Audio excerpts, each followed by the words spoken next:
Sixième et dernière vidéo sur le chapitre inégalité valeur absolue partie entière, et cette fois-ci on va s'intéresser donc à la partie entière d'un nombre réel. On va d'abord donner sa définition, et avant de donner sa définition, en fait on va devoir démontrer une certaine propriété qui les caractérise de manière unique. Qu'est-ce qui caractérise la partie entière d'un nombre de manière unique? En fait la partie entière c'est, mal dit, l'entier juste avant le nombre réel. Et mieux dit, c'est l'entier relatif qui encadre ainsi le nombre réel x, c'est-à-dire tel que p est inférieur ou égal à x est strictement inférieur ou égal à p plus 1. C'est-à-dire c'est le plus grand entier relatif qui soit plus petit que x. La seule chose, c'est qu'il faut d'abord démontrer que cet objet existe. Donc, c'est la caractérisation de la partie entière. On va prouver ce que je viens de dire. La démonstration, et bien dans ce cas-là, on va devoir considérer l'ensemble de tous les entiers naturels relatifs k dans z, tel que k est inférieur ou égal à x. Ce que je sais, c'est que cet ensemble est une partie non vide majorée. Et dans ce cas-là, une partie non vide majorée, de manière axiomatique, on peut démontrer, on peut affirmer plutôt, puisqu'un axiome ne se démontre pas, qu'elle possède un plus grand élément P. Donc, toute partie non vide majorée de Z possède un plus grand élément. Dans ce cas-là, ce qui se passe, c'est que l'on sait que P est dans B, puisque c'est le plus grand élément de B. Et ça implique que P est inférieur ou égal à X. Donc, une partie de l'inégalité ici. Néanmoins, on sait aussi que P plus 1 n'est plus dans B. Pourquoi? Puisque P est le plus grand élément de B.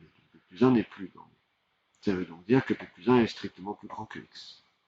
Autrement dit, j'obtiens l'inégalité, l'encadrement cherché. Montrons à présent l'unicité.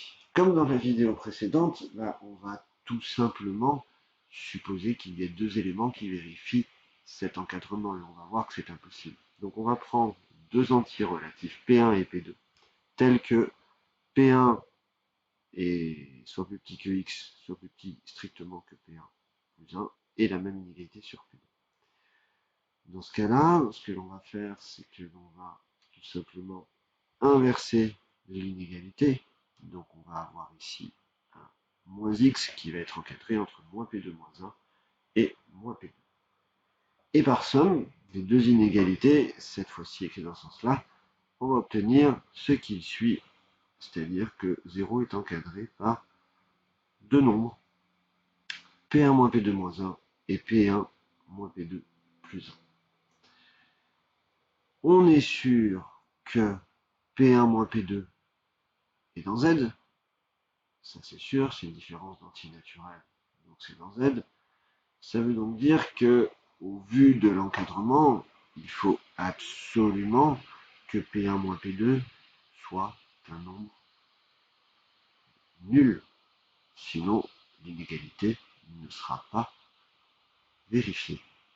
Donc nécessairement, P1 moins P2 est nul.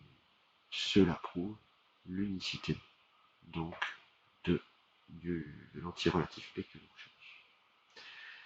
Ça nous permet donc de définir clairement, proprement, de manière unique, la partie entière donc d'un réel. La partie entière d'un réel, c'est le plus grand entier relatif qui est donc inférieur ou égal à x. On la note parfois E de x, mais en classe préparatoire, on la note plus largement x entre, pas exactement des crochets, vous voyez, qui ne sont pas totalement finis en haut, donc on a la partie entière qui se note entre, on va dire, crochets. On a bien entendu quelque chose qui est intéressant, c'est de comprendre le graphique de la partie entière, et on voit que le graphique de la partie entière est ce qu'on appelle une fonction en escalier. Une fonction bien entendu non continue, il y a des points de discontinuité, et elle est constante sur tout intervalle de la forme n plus 1, avec n plus 1 exclu, puisque c'est là où la partie entière change de valeur.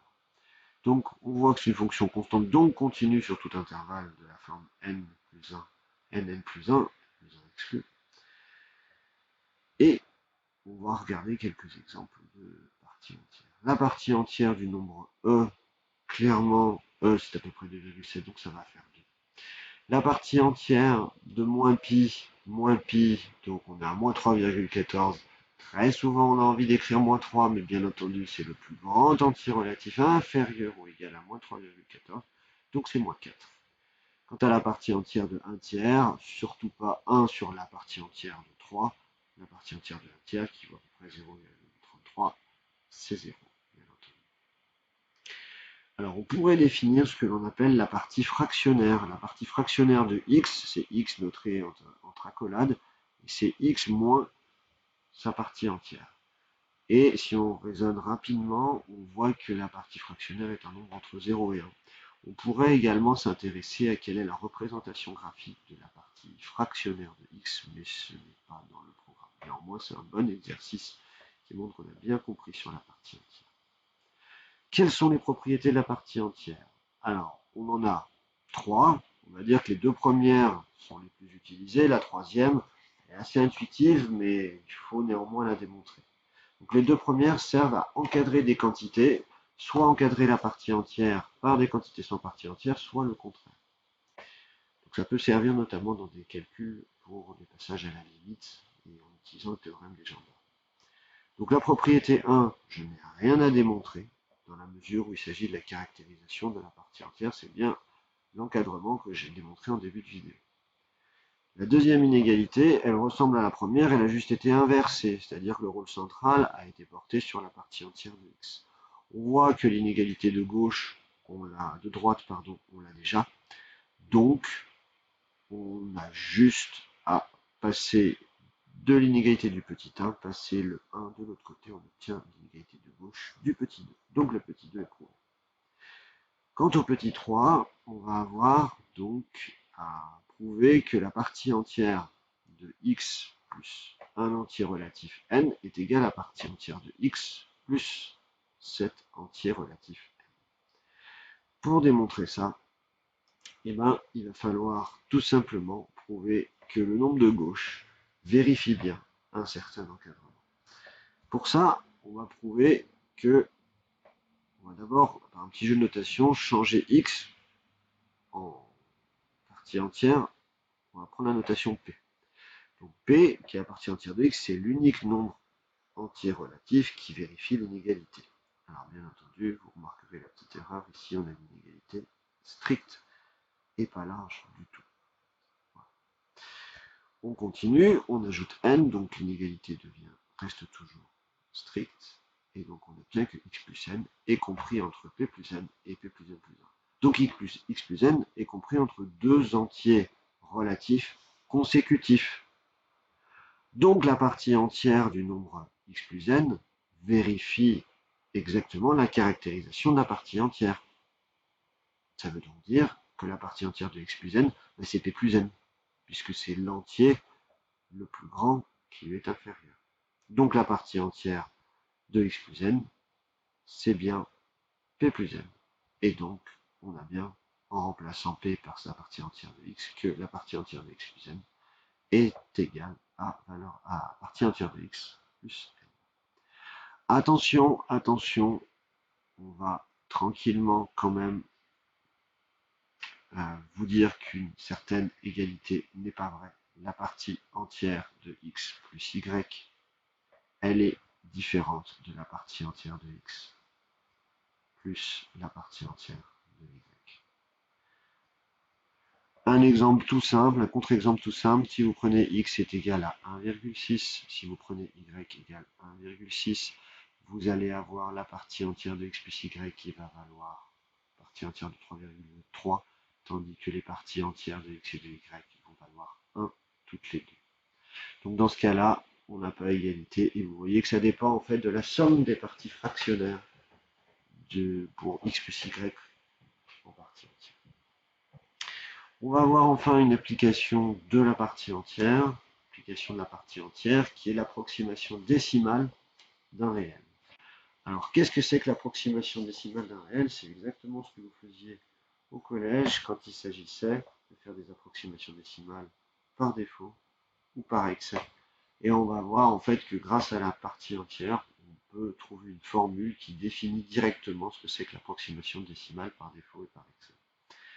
Donc on va prendre le nombre qui va être, de manière un petit peu pas forcément naturelle au départ, partie entière de 10 puissance n x sur 10 puissance n.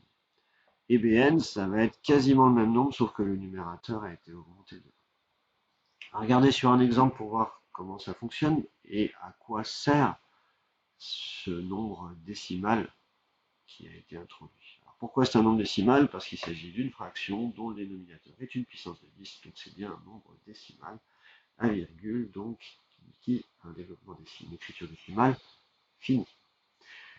Je vais le faire sur pi, l'exemple. Si je prends x égale à pi, clairement, à 0, quand je le calcule, ça fait la partie entière de pi. Sur 1, ça fait 3, sur 1, ça fait 3.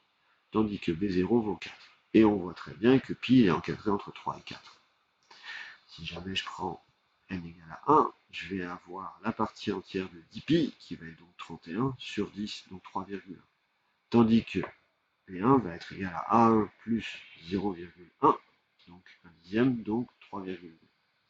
Et là, je vois bien encore que j'ai pi qui est compris entre 3,1 et 3,2, donc j'ai bien une approximation décimale, un encadrement même à 10 puissance moins 1. Je continue ensuite, pour n égale à 2, je trouve 3,14 et 3,15.